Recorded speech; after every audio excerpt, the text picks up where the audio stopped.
বন্ধুরা, মাঠের বাইরে বল পাঠানো থেকে শুরু করে মাঠের ভেতরে বুদ্ধি লাগাতে হয় কি করে, এটা ধোনির থেকে ভালো আর কেউ পারে না। মাত্র একটা ভুল আর তাতেই খেলা শেষ। ধোনির মতো বুদ্ধি কোনো ক্রিকেটারের হয়তো নেই। চলুন আজকে কিছু ইন্টারেস্টিং ঘটনা দেখে যেখানে ধোনি নিজের বুদ্ধি কাজে লাগিয়ে কয়েক সেকেন্ডে ম্যাচ পাল্টে দিয়েছেন। নাম্বার 1, শ্রীলঙ্কা ইন্ডিয়ার একটা ম্যাচে বল করছিলেন রবীন্দ্র জাদেজা আর ব্যাট হাতে ছিলেন শ্রীলঙ্কার রাঙ্গানা হেরাত। জাদেজা একটা ওয়াইড বল করে আর বলটা গিয়ে ধোনির গ্লাভসে পৌঁছায়। ধোনি স্টাম্পিং করার অ্যাক্টিং করছিলেন, কিন্তু ওই সময় ব্যাটসম্যান ক্রিজের মধ্যেই ছিল।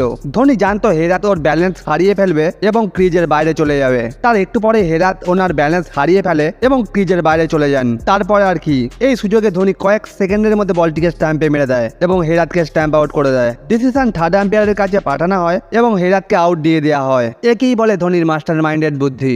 নাম্বার 2, বন্ধুরা, উইকেটের পেছনেই হোক আর উইকেটের সামনে ধোনি তার বুদ্ধি প্রয়োগ করতে একদমই ভুলতেন না। এবার এটাকেই দেখুন, ধোনিকে আগে আসা দেখে বোলার বলটিকে অফ সাইডে ওয়াইড করে দেয় যাতে উইকেট কিপার ধোনি স্টাম্পিং করে দেয়। কিন্তু ধোনির সামনে এই চালাকি একদমই চলবে না। ধোনি বুঝতে পারে যায় বলটি উনি মিস করে ফেলবেন এবং উইকেট কিপার ওনার স্টাম্পিং করে দেবে। তারপর আর কি, ধোনি বলটিকে মারার চেষ্টা পর্যন্ত করেনি এবং তাড়াতাড়ি করে ক্রিজে ফিরে আসেন। কি বুদ্ধি লাগিয়েছো ভাই, এটার জন্য একটা লাইক অবশ্যই প্রাপ্য।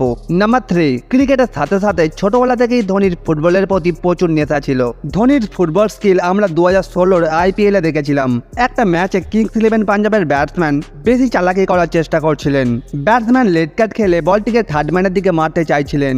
ধোনি পারফেক্ট টাইমে নিজের পাটা বাড়িয়ে দেয় এবং বলটি ধোনির পায়ে লেগে ওখানেই আটকে যায়। ধোনি যদি পা না বাড়াতেন নিঃসন্দেহে এটা 4 হতো, আর সেই কারণেই হয়তো ধোনিকে ক্রিকেটের মাস্টার মাইন্ড বলা হয়। নাম্বার 4, বন্ধুরা, আমরা ধোনির হাতের ম্যাজিক সবাই দেখেছি। এবার দেখাবো তোমাদের ধোনির পায়ের ম্যাজিক। যার একটা বলে জেমস ফগনার জোরে ব্যাট চালায়, বলটি ব্যাটে ইনসাইডে লেগে ধোনির প্যাডে গিয়ে লাগে। ফগনার ক্রিজের বাইরে চলে গেছিলেন এবং দুর্ভাগ্যবশত বলটি ধোনির প্যাড থেকে স্ট্যাম্পে লেগে যায়। ধোনি স্ট্যাম্পিং এর আবেদন করে আর এদিকে ফগনার অবাক হয়ে গেছিল এত তাড়াতাড়ি কেউ স্ট্যাম্পিং কি করে করতে পারে। থার্ড আম্পায়ার পুরো ঘটনাটা দেখার পর ফগনারকে আউট দিয়ে দেয়। নাম্বার 5, বন্ধুরা, এটাকে দেখুন।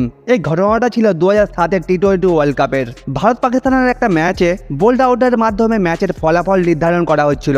পাকিস্তানের উইকেট কিপার কামরান আকমাল ঠিক ওই জায়গায় দাঁড়িয়েছিলেন যেই জায়গায় একটা উইকেট কিপার দাঁড়িয়ে থাকে, কিন্তু ধোনি স্ট্যাম্পের একদম পেছনে বসেছিলেন। এর পেছনের কারণ জানলে আপনি অবাক হয়ে যাবেন। এসব ধোনির মাস্টার মাইন্ডেড প্ল্যান ছিল। ধোনির ওই পজিশনে থাকার জন্য বোলারদের উইকেটে বল হিট করা সহজ হয়ে গিয়েছিল, কেন কি বোলারদের ধোনিকে টার্গেট করে বলটি মারতে হতো। ধোনির এই বুদ্ধির সাহায্যে সেদিন টিম ইন্ডিয়া জয়লাভ করেছিল, আর সেদিন ওই ম্যাচটা জিততে পারলে ইন্ডিয়া হয়তো ওয়ার্ল্ড কাপের সেমিফাইনাল পর্যন্ত আসতে পারত না। নাম্বার 6, ঘটনাটা ছিল 2016 সালের ইন্ডিয়া ভার্সেস অস্ট্রেলিয়ার একটা ম্যাচের। স্ট্রাইকে ছিলেন গ্লেন ম্যাক্সওয়েল আর ওনার সাথে নন স্ট্রাইকে ছিলেন মিচেল মার্শ। ম্যাচ অস্ট্রেলিয়ার দিকে ছিল আর সেই সময় ভারতের একটা উইকেটের খুব দরকার ছিল। তখনই বারিন্দার সারানের একটা বলে ম্যাক্সওয়েল কভারের দিকে সুন্দর একটা শট মারেন। প্রথমে মনে হচ্ছিল এটা 4 হবে, কিন্তু উমেশ যাদবের সুন্দর ফিল্ডিং এর জন্য এটা হয়নি। অস্ট্রেলিয়ান ব্যাটসম্যান দ্বিতীয় রান কমপ্লিট করার পর তৃতীয় রান নেবার খুব কাছাকাছি ছিলেন, কিন্তু মাঝখানে MS ধোনি নামের একটা দেয়াল ছিল। যখনই উমেশ যাদব বলটা থ্রো করেছেন তখনই ধোনি উইকেটের একদম সামনে চলে আসেন এবং মিচেল মার্শকে এমনভাবে দেখায় যেন উনি একদম সেফ আছেন, কিন্তু ধোনি কয়েক সেকেন্ডের মধ্যে বলটিকে হাতে নিয়ে স্ট্যাম্পে মেরে দেয়। কমেন্টেটর অস্ট্রেলিয়ান ব্যাটসম্যানদের সুন্দর রানিং এর প্রশংসা করতে যাচ্ছিলেন, তার আগে ধোনি খেলা শেষ করে দিয়েছেন। যদি ধোনি নিজের অরিজিনাল পজিশনে থাকতেন হয়তো ওনার হাত সময় স্ট্যাম্পের কাছে আসতো না, আর যদি উনি স্ট্যাম্পের কাছে এসে আগে থেকে দাঁড়িয়ে থাকতেন তাহলে হয়তো মিচেল মার্শ ডাইভ মেরে বেঁচে যেত।